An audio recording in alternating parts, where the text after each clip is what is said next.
ବହୁତ ଲୋକ ଭାବିଥାନ୍ତି ଯେ ଏଟମିକ୍ ବମ୍ ଫାଟିଲେ ବ୍ଲାଷ୍ଟ ପର୍ଯ୍ୟନ୍ତ ସୀମିତ ରହିଥାଏ ବୋଲି, କିନ୍ତୁ ପ୍ରକୃତ ଘଟଣା ଏକ୍ସପ୍ଲୋଜିଂ ପରେ ଆରମ୍ଭ ହୋଇଥାଏ।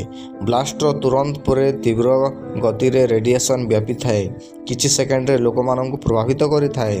ରେଡିଏସନ୍ର ଶରୀର ଭିତରକୁ ପ୍ରବେଶ କରିଥାଏ ଏବଂ ସେଲ୍ସକୁ ଡ୍ୟାମେଜ୍ କରିଥାଏ। ସର୍ବପ୍ରଥମେ ଡିଏନ୍ଏକୁ ଡ୍ୟାମେଜ୍ କରିଥାଏ।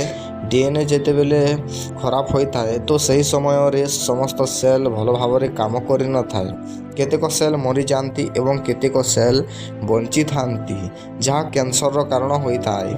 କିନ୍ତୁ ସବୁଠାରୁ ଆଶ୍ଚର୍ଯ୍ୟ କଥା ଏହା ଯେ ଇଫେକ୍ଟର ତୁରନ୍ତ ପରେ ଦେଖାଇନଥାଏ।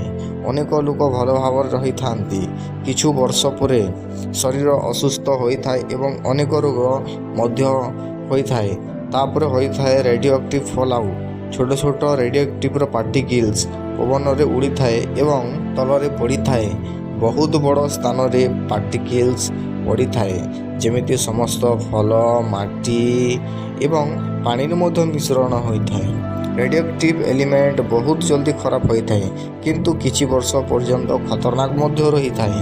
ଏହା ପ୍ରକୃତରେ ଏହି ଘଟଣା ଘଟିଛି, ଯେମିତି ହିରୋସୀମା ନାଗାସାକି ବମ୍ବିଂରେ ଅନେକ ଲୋକରେ ରେଡିଏସନ୍ର ରୋଗ ଦେଖିବାକୁ ମିଳିଲା।